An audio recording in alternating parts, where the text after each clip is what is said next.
ආයුබෝවන්. අද ශාක YouTube channel එකට ඔයාලා හැමදෙනෙක්ම ගොඩාක් ආදරෙන් පිළිගන්නවා. කලින් වීඩියෝ එකකදී අපි පොරොන්දු වුණ විදිහටම කළුතුරු සහ තවත් ඖෂධ භාවිතා කරමින් නිවසේදීම හිස ගැල්වීම සඳහා අපිට භාවිතා කරන්නට පුළුවන් තෙල් වර්ගයක් සූදානම් කරන්න තමයි අද දවසේදී අපි සූදානම් වෙලා ඉන්නේ. ඉතින් මතක් කරන්න ඕනේ පටන් ගන්න කලින් තාමත් අපේ ශාක YouTube channel එකත් එක්ක ඔබ එකතු වෙන්නේ නැත්නම් අමතක නොකර අපේ ශාක ආයුර්වේද YouTube channel එක subscribe කරලා bell icon එක click කරලා තවත් මේ වගේ වීඩියෝ ගැන දැනගන්න අමතක නොකර ෂෙයා කරන්න.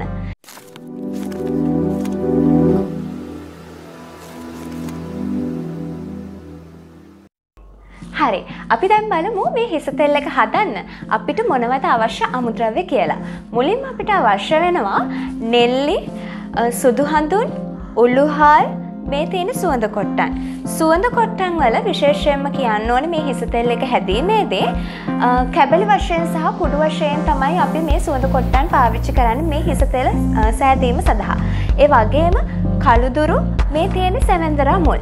සැවැන්දරා මුල් ගැනත් කතා කරද්දී සැවැන්දරා මුල් හොඳට සෝදලා වියලලා ඉන් පසුව කැබලි කරලා තමයි මේ හිස තෙල් සෑදීම සඳහා සැවැන්දරා මුල් අපි පාවිච්චි කරන්නේ. ඒ වගේම සුදු පොල් තෙල් අවශ්‍ය වෙනවා. එඬරු තෙල් සහ තල තෙල් ඒ වගේම ඔලිව් ඔයිලුත් අපිට අවශ්‍ය වෙනවා මේ තෙල සාදා ගන්නට. ඔබට මෙම හිස තෙල සෑදීම සඳහා අවශ්‍ය අමුද්‍රව්‍ය ඒ කියන්නේ මේ නෙල්ලි, සුදු හඳුන්, සුවඳ කොට්ටන්, සැවැන්දරා, කළුදුරු ඒ වගේ දේවල් සහ මේ අවශ්‍ය සියලුම තෙල් වර්ග ඔබට ළඟම තියෙන ඔබේ බෙහෙත් වෙළඳසැලෙන් ලබා ගැනීමේ හැකියාව තිබෙනවා. මුලින්ම අපි ගත්ත සියලුම බෙහෙත් වර්ග කුඩා කැපලි වලට කපලා සුවඳ කොට්ටන්, උළුහල් සහ කළුදුරු, නෙල්ලි කොටා ගන්න ඕනේ සාමාන්‍ය ප්‍රමාණයට.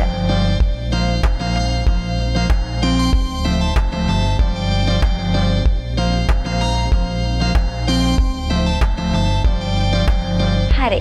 අපි දැන් බලමු මේ හිස තෙල් එක කොහොමද අපි හදාගන්නේ කියලා.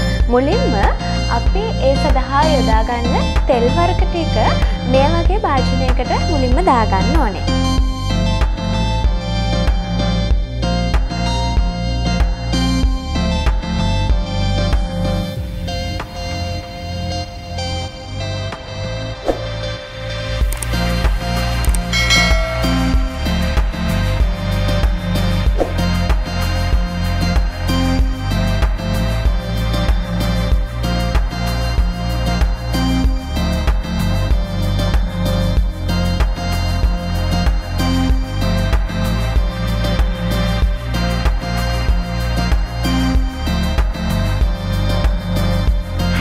මේ විදිහට එකතු කරගත්ත තෙල් ටික අපි පැය භාගයක් පමණ කාලයක් මද ගින්දරේ ලිපේ තියාගෙන රත් කරන්න ඕනේ.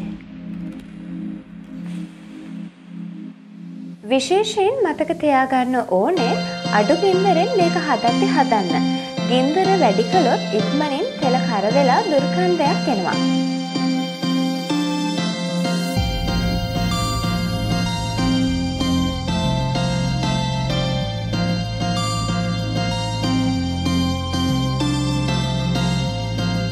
තෙල් ටික සාමාන්‍ය ප්‍රමාණයට රත් වෙගෙන එද්දී අනෙත් ඖෂධ ටික එයට එකතු කරන්න ඕනේ. තෙල් වර්ග සහ අනෙත් බෙහෙත් වර්ග එකට රත් වෙද්දී හොඳ සුවඳක් දැනෙනවා.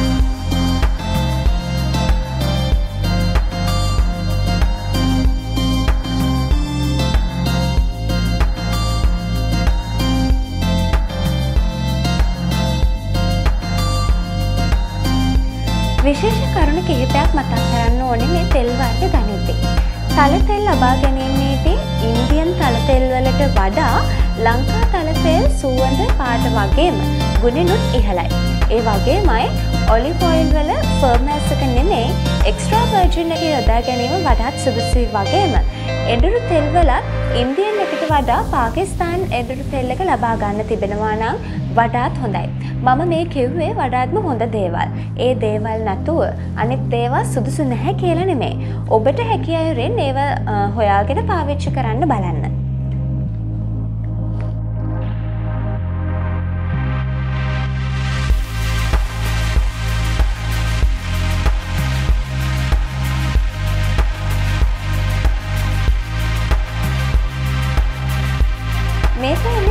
වයසේදීම පිළියෙල කරගත්ත හිස තෙල්ලක. ඉතින් මේක මේ ආකාරයෙන්ම දින 2ක් තබාගෙන ඔබට පුළුවන් මේ පෙරාගෙන වියලි පිරිසුදු භාජනයකට මේ තෙල් එක දාලා ඔබට පරිහරණය කරන්න පුළුවන්.